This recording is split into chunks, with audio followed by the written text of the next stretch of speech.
আসসালামু আলাইকুম রহমতুল্লাহি ওয়া বারাকাতুহু। আশা করছি সকলে ভালো আছেন। অনেকদিন ধরে একটা কথা বলবো বলবো ভাবছি, কিন্তু সময় পরিবেশের কারণে বলা হয়ে উঠছে না। আমি শুরু করে দিচ্ছি একটা কথা বলেই, সেটা হচ্ছে আজকে বর্তমান সমাজে মানুষ ভাইরাল হওয়ার নেশায় নিজের ব্যক্তিত্বকে বিলীন করে দিচ্ছে। কেউ দিন বেঁচে দিচ্ছে, কেউ সুন্নিয়তকে বিক্রি করে দিচ্ছে। জানেন, এই ভাইরাল অথবা জনপ্রিয়তা যেটা বলেন, এটা এক ধরনের ভাইরাস। আর এই ভাইরাস গোটা সুন্নিয়তে ছড়িয়ে পড়েছে। এর ফলে হক্কানি আলেমরা এসব দেখে মনোমালিন্য হচ্ছে। তাদের সাথে যারা তাদের এই দিন বিক্রির যেই সিস্টেম, সেটাকে বিল্ড আপ করতে চাচ্ছেন, আর হক্কানি আলেমগণ যখন তাদেরকে সতর্ক করছেন, তখনই তারা রেগে ফুঁসে তাদের হক্কানি ওলামায়ে কেরামের সাথে সম্পর্ক ছিন্ন করছেন, মনোমালিন্য হচ্ছে। প্রিয় ভাইয়েরা,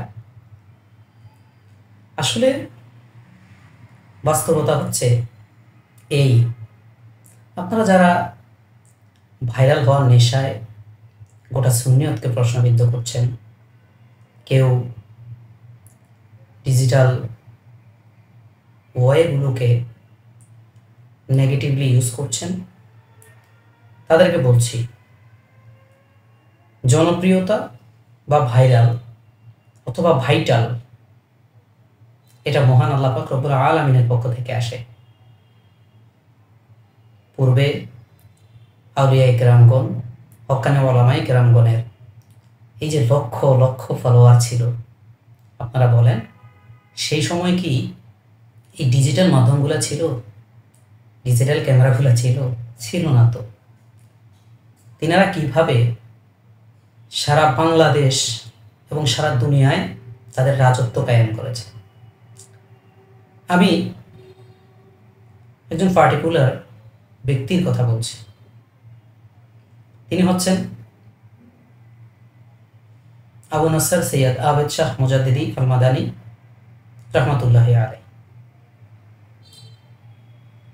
তিনার যুগে তিনি প্রখ্যাত একজন আলেম ছিলেন, যার সুনাম সারা বাংলাদেশ বয়ে গিয়েছে। এমনকি তিনি প্রথমে যে ভারতবর্ষে ইন্ডিয়াতে ছিলেন, সেখানেও যথেষ্ট জনপ্রিয়তা ছিল। বাংলাদেশে আসার পর তিনার এই যে lakh lakh million million follower, million million ভক্ত, আশেকান, মুরিদান, মুহিব্বান, সেটা কিভাবে হয়েছে? আমি বলবো, তিনার ছিল নেক মাকাসাদ।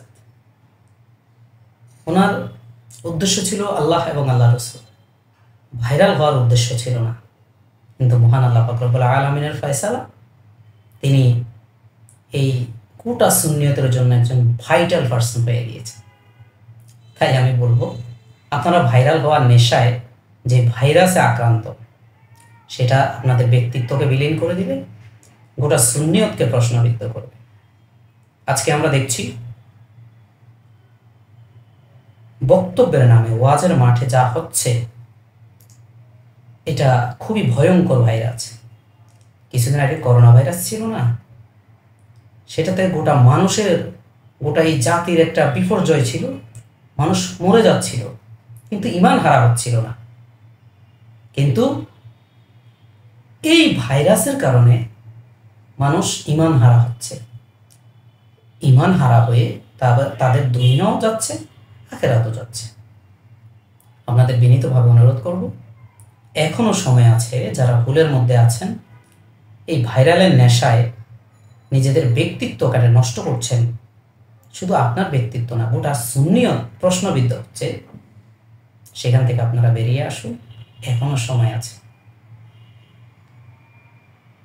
হক্কানি ওলামায়ে কেরাম মাঠে আসুন। আমি জোরালোভাবে অনুরোধ করব, যিনারা মাহফিল করেন সাধারণ জনগণের কাছে, আপনারা এই ভাইরাল বক্তাদের, যারা হক্কানি আলেম বক্তা, তারা অবশ্যই আপনার তাদেরকে ইনভাইট করবেন। কিন্তু যারা প্রশ্নবিদ্ধ করছে গোড়া সুন্নিয়তকে, এখনো সময় আছে, তাদেরকে অ্যাভয়েড করুন। একটা ফ্রেশ ওয়াজের মাঠ উপহার দিন প্লিজ। আপনারা আপনাদের মাহফিলের মজমা জমানোর জন্য যা শুরু করেছেন, তা গোটা জাতির জন্য, গোটা সুন্নিয়তের জন্য ভয়ের কারণ হয়ে গিয়েছে। গোটা সুন্নিয়ত ধ্বংসের পথে। পুরো ওয়াজের মাঠ 95% দখল করে নিয়েছে এই ভাইরাস। আমি আপনাদের অনুরোধ করব, আসুন আমরা কোরআন সুন্নাহর আলোকে ওয়াজের ময়দানটাকে সাজাই, গোটা সুন্নিয়তকে সাজাই। ধন্যবাদ সবাইকে।